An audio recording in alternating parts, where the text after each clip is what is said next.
Are none. Public input, we had 2 requests for public input. The one that was accepted was from the Auckland Marine Users Association in regard to the terms of reference for the CCO review. A second request was from the Northern Reclamation Yacht Club's Westhaven, which was received after time and also may have not been so much about the terms of reference as about Panuku.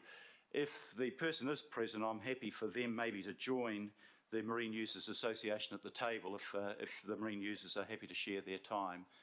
I'm not sure whether those people are present, but I imagine that Ewan Little is. If I can ask Ewan to come to the table, please. If Ron Copeland is here. Chairman, I'm Ron Copeland. Ewan's having some stitches out and he was hoping to be here on time. I can speak on his behalf until he gets here. Well, you'd like to wait until... No, I think we'll take it now. We'll hear, perhaps if you'd like to come forward, Ron. We have a schedule of things to get through, so it's important to keep to that schedule. So if you're authorised to speak on his behalf, we'll certainly accept that.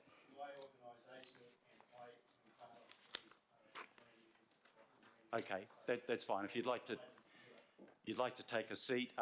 Ron, the normal procedure is that you have 5 minutes, which we keep to pretty strictly, and then we have 2 or 3 questions at the end of it. But I would ask if you could, if it is about the CCO review and the approval of the terms of reference, that is what the focus of your comments needs to be on.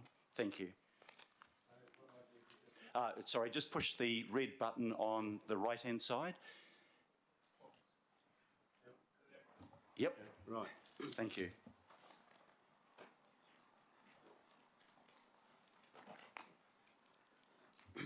I must say, Mr. Chairman, I was a bit taken back that my request was rejected. We were told found out about 9 o'clock Sunday night that this meeting existed, and was told by Richard Steele, the chairman of the association, that the request to speak had to be in by 9:30 on the Monday. I did get this in at 9:18 on Monday. And it was rejected, and then I found and I said, why, and was told that a working day goes from 12 o'clock at night. Well, there's no staff here at 12 o'clock at night. If I can just clear that up, we don't want to spend time on this because this is eating into your speaking time, but the deadline is set at midnight on Sunday. That's always been the way it's been, and I'm sorry that you were misinformed about that by whoever told you to the contrary. Very unclear. But please get into the presentation. Sure. Well, my name is Ron Copeland. I've been involved with the Auckland Marina Users Association. I represent the Northern Reclamation Yacht Clubs in Westhaven, Ponsonby Cruising Club, who's been in Westhaven for 120 years, and my family. We welcome the governing body's 17A review of the Council CCO, in particular Panuku. I wish to raise a couple of points. As far as our yachts club's concerned, ratcheting up our yacht club rentals more than any club within the country. This happens every time we have a rent review, and it's 70 to 100%. They're trying to increase our rents. So that's one issue we have with Panuku. Disregarding empowering acts, unitary plans and special precinct rules. 2 examples I wish to highlight. Gulf Harbour Marina proposed land sale swap involving leasing rights over the Hammerhead Public Reserve. 3 public consultation meetings were held by Panuku recommending to accept Covington Group's proposal to freehold the marina land, and they would forego their rights to the lease on the Hammerhead and pay $10 million to the council. I understand the current lease provides $1 million per annum, or approximately, to the council, and has approximately 68 years to run, possibly with time $150 million income to the council.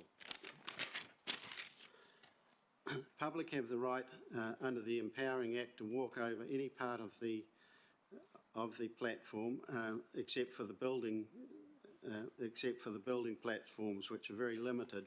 Also, there is an easement for buses, cars, etc. through the centre. Approximately 99% of the public consultation rejected the proposal, yet when the Commissioner's findings were presented to the Board, it was said there was fors and against, not total rejection. Westhaven. I have been involved with Westhaven for 55 years and facilitated returning Westhaven back into the hands of the Council. In our opinion, the Marina Village being built is an illegal consented structure. The Westhaven Empowering Act, Unitary Plan, Westhaven Marina Precinct rules have been ignored or not adhered to. Example, commercial total floor areas for the Westhaven Precinct, 500 square metres. For food, that's for commercial, food related is the same. The existing ones now, before the disregarding the building, is 853 square metres commercial and 1,021 food related, double what the precinct rules are now, plus the flagship barge that is there, which totals 2,090 square metres. The rules, precinct rules for Westhaven are quite specific, and they've been there for a long time, and it is carried through the unitary plan. Proposed new building, or the new building being built now, 2,000 square metres with none or very minimal parking using existing marina and club parking, which is allocated to the marina operation. All this has been decided by one duty commissioner, that the building did not have to have an adverse effect on the marina, therefore it did not need to be notified. In his report, he did not cite, acknowledge the special Westhaven Marina Precinct rules, i.e. adverse effect on marina operations and future needs. Parking is a major problem for the clubs and marina users and will get worse with the proposed bridge skypath. The building size that is being built now is unnecessary, as only half of it has been rented. Multi-storey public car park needs to be built on the western side of the bridge and or half the marina village modified to create car parks. Ron, you're out of time now. If you could just perhaps wind up quite quickly, yes, please. Well, that's it. That means less than a minute, please. Yeah, thank you for your time. These points need to be addressed in the 17A CCA review, as Panuku have not engaged stakeholders or listened to the public submissions. This is unacceptable and needs to be stopped. Thank you. Thank you very much, Ron. The comments you've made aren't on the specific topic of the paper that we have in front of you, which was one of the other reasons why your request was declined. But what I am going to ask for councillors, if they have any questions, it simply be on the terms of reference. That's what the item is. Councillor Watson. Thank you, Ron. I just, the question I'd like to ask you in terms of the scope of this reference that Council's considering today, that goes to CCO accountability, that goes to the culture of the CCOs. How important do you think it is for the reviewers to actually deal with real case histories, like events or occurrences involving the CCOs where people have a degree of expertise from the public and they're dealing with the CCOs? Do you think that is going to be pivotal to actually getting some sense of what has to improve going forward during this review? Absolutely. There's a lot of us here have been involved for a long time, 50 years plus in Westhaven. My family used to run it. We go back to the 30s. We're getting pushed around by Panuku in all directions, not listened to, and it's got such a bad name on the street, Panuku, on behalf of the council. They're making fools of you, and this needs to be addressed, Mr. Chairman and Mr. Watts. Thank you. Councillor Walker. I've just got a question that goes to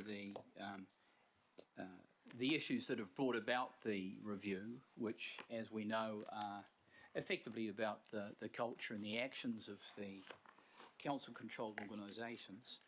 Would it be fair to say that we've got actions that are occurring right now on the part of Panuku and ongoing that are within the concern of the review.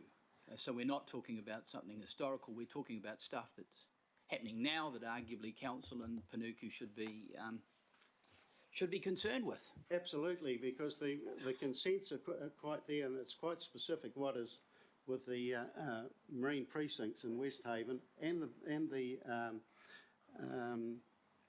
building consents have been ignored. There's all sorts of real bad things that have happened. Nobody else would get away with it. They've just completely a law unto themselves, and we're having a heck of a job with parking in West Haven with what's going on now. But there's no parking provisions being addressed for the new building. It's massive. It's 2,000 square metres. Staff, public, and also with the Skypath they're trying to put the Skypath portal in West Haven, which adds to the public flow through West Haven. People coming down with bikes on the back of their car to get on the portal to go over to town, whatever, taking up all the marina parking. Now the consents for the Empowering Acts and consents for West Haven are quite specific, that and in your unitary plan, that nothing can happen unless if it has an adverse effect to the operation of the marina. Right. It is a marina to start first and foremost. Anything else that affects that operation of the marina, and it is affecting it right now. There's massive building going on, but what's happening now is going to be forever. The size of the building and that, while it's all fenced off and that, it's got no relevance to our crews, our yachtsmen, our members of our clubs who have a right under their leases for unobstructed, Unfettered? Parking, not specific parking, but we have rights to the parking, and so do the marina and the cruise. 1,800 car parks are what the marina is meant to have. No extra car parks have been put in with this 2,000 square metre building. All these consents have been ignored, and that's, Mr. Chairman, why I needed to just give some examples of what's been happening without you people probably knowing, and to highlight when the 17A review comes up that these issues need to be addressed, and people like us need to be spoken to get the scope of. Sorry. Thank you, Ron. Third question, Councillor Newman. Good morning. Good morning. Thank you very much for your presentation. Interesting. So I'm just wondering what has been Panuku's response when you have referred them to the empowering legislation that applies to these locations that they ought to be aware of when making these decisions, commercial or otherwise? What's been the narrative of their feedback? We are still waiting a response to meet with the chairwoman of it, and we have had. I had 4 hours' notice to go to a Panuku meeting and had to rush through and do a presentation, highlighted these things, but they have not been addressed to us, and that was months ago. Thank you. I see Ewan has arrived. If I can just give you 3 or 4 minutes to outline your case, Ewan. And could I ask you, please, the discussion so far has not been on the terms of reference of the CCO, so if I can ask you to focus on the matter that is before the committee today. Thank you, Mr. Chairman. Apologies for lateness. I had to go to a surgery and have some stitches removed. We're concerned at the approach of the CCOs, and in particular Panuku, as I'm here as Deputy Chair of the Auckland Marina Users Association, and I also hold the position of Chairman of the West Haven Marina Users Association. We have maybe 4 concerns. The first one is that their apparent failure at consultation and transparency.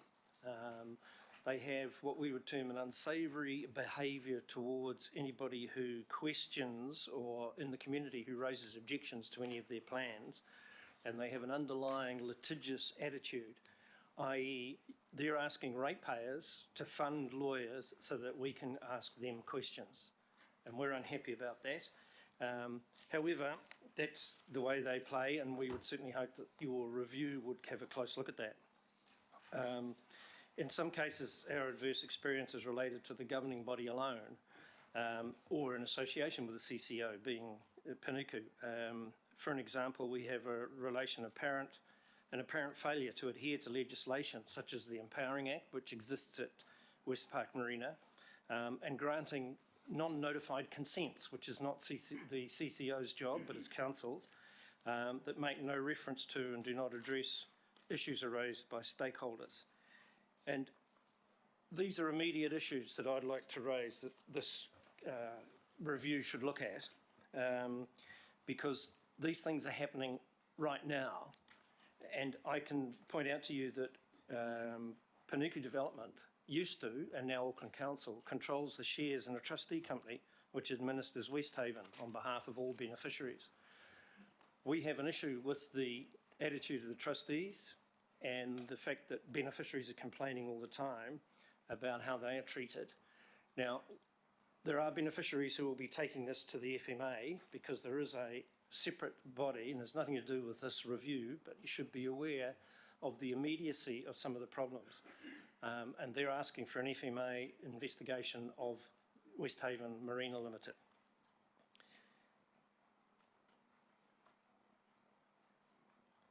We would like Auckland Council to include a strong oversight of these legal responsibilities that the CCO has had, and also Council now has, because the ownership has changed as of June last year. And we'd also like to raise the comment that the three-person panel that you're putting forward may not have the depth of expertise to handle all of the immediate and the long-term issues that are boiling away for Council and the CCOs. And we believe that a five-person panel would be more beneficial.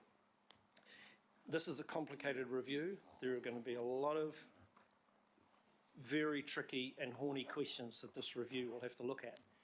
And we think that the time frame may be a little short to be able to deliver an answer on all of them.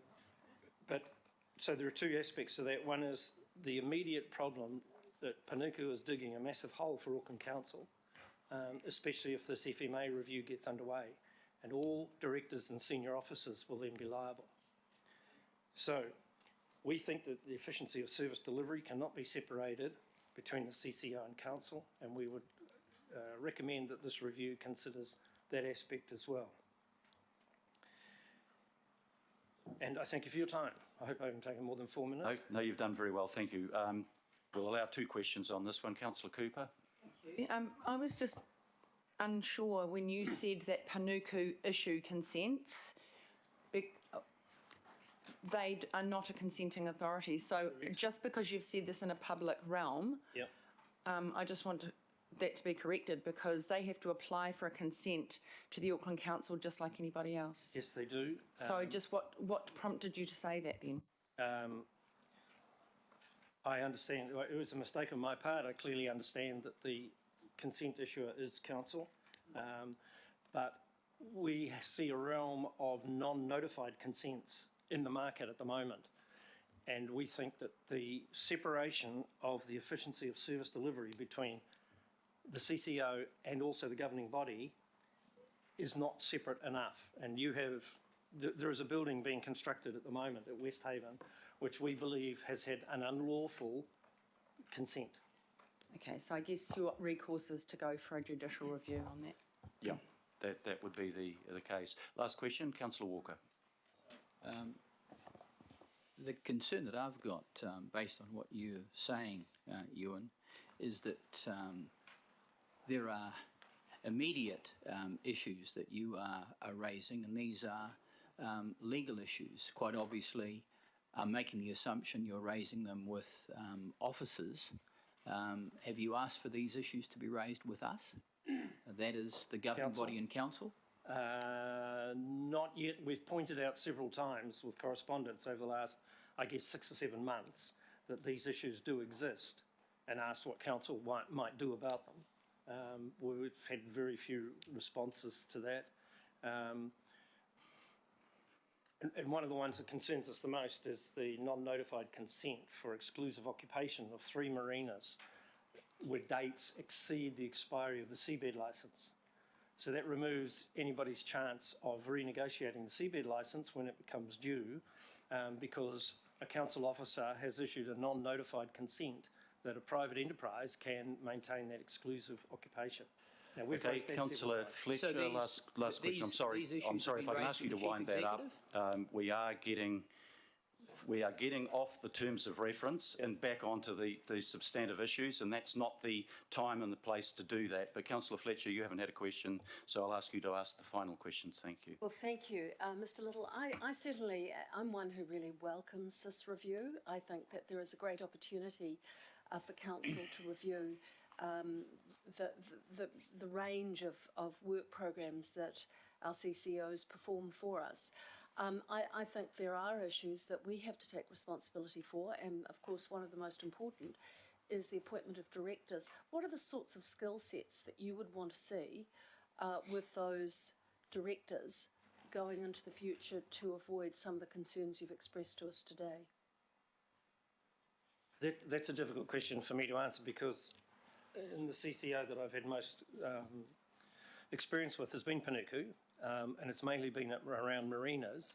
And Panuku, apart from their land operations, and Westhaven particularly, has been passed back to council as of end of June. So, excuse me, that's a difficult question. But they need someone who's been involved in the community and can understand what the CCO is attempting to deliver and what does the community need. And I think our experience is that there has not been that consultation at all. Thank you. Okay, thank you. Could I ask a councillor please to note the contributions by Ron Copeland and Ewan Little, and to thank them, moved by Councillor Wayne Walker, seconded by Councillor Linda Cooper. All those in favour, please say aye. To the contrary, no. Carried. Thank you very much, gentlemen, for your presentation today. Thank you for the opportunity.